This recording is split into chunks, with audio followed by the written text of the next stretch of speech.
Assalamualaikum warahmatullahi wabarakatuh. Saya Herti dari Hukum Ekonomi Syariah B semester 4. Di sini saya akan membahas sedikit mengenai proses rekrutmen dan seleksi karyawan.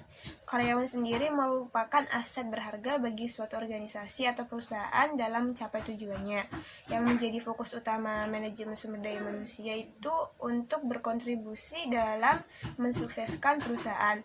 Nah, hal itu sejalan dengan tujuan utama perusahaan, yaitu kuncinya adalah dalam proses rekrutmen dan seleksi, yaitu untuk merekrut tenaga kerja yang dibutuhkan. Pelaksanaan rekrutmen dan seleksi sendiri itu merupakan tugas yang sangat penting dan hal yang krusial dan memerlukan tanggung jawab yang besar.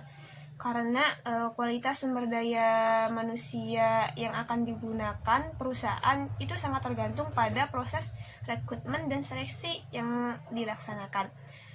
Rekrutmen sendiri yaitu proses yang dilakukan perusahaan dalam menyebarkan informasi dan membuka lowongan seluas-luasnya untuk menjaring pelamar, atau proses menarik orang-orang dalam waktu yang tepat dengan jumlah yang cukup dan persyaratan yang layak untuk mengisi lowongan dalam organisasi. Sedangkan yang dimaksud dengan seleksi adalah proses memilih dan memilah para pelamar atau calon karyawan sesuai dengan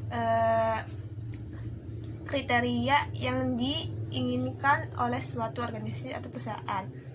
Nah, sumber rekrutmen itu terbagi menjadi dua, yaitu sumber internal dan sumber eksternal. Sumber internal itu bersumber pada karyawan yang sudah bekerja pada perusahaan tersebut.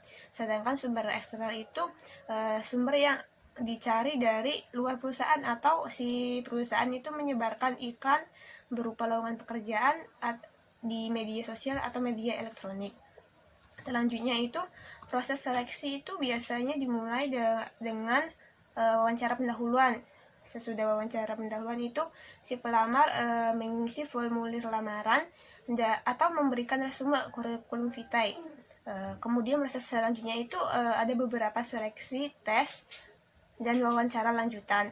Setelah itu ada saringan pekerja, menyaring kembali dengan pemeriksaan latar belakang atau referensi si calon karyawan atau pelamar. Nah, pelaksanaan rekrutmen dan seleksi itu sendiri memerlukan beberapa proses. Yang pertama itu ada proses pengidentifikasi jabatan yang kosong dan berapa jumlah yang diperlukan. Contohnya dalam divisi marketing itu kekurangan 5 karyawan karena ada karyawan yang keluar dan mengundurkan diri atau sudah memasuki usia pensiun dan tidak dapat bekerja, maka akan dilakukan rekrutmen atau membuka lowongan untuk bagian yang kosong tersebut.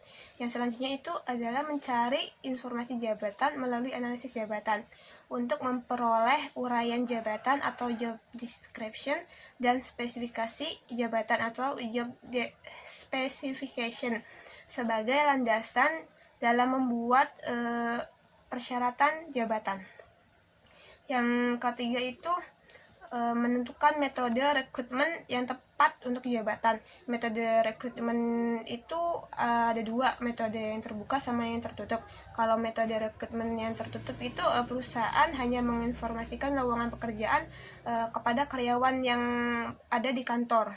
Nah, sedangkan metode terbuka itu perusahaan memberikan informasi kepada halayak luas dengan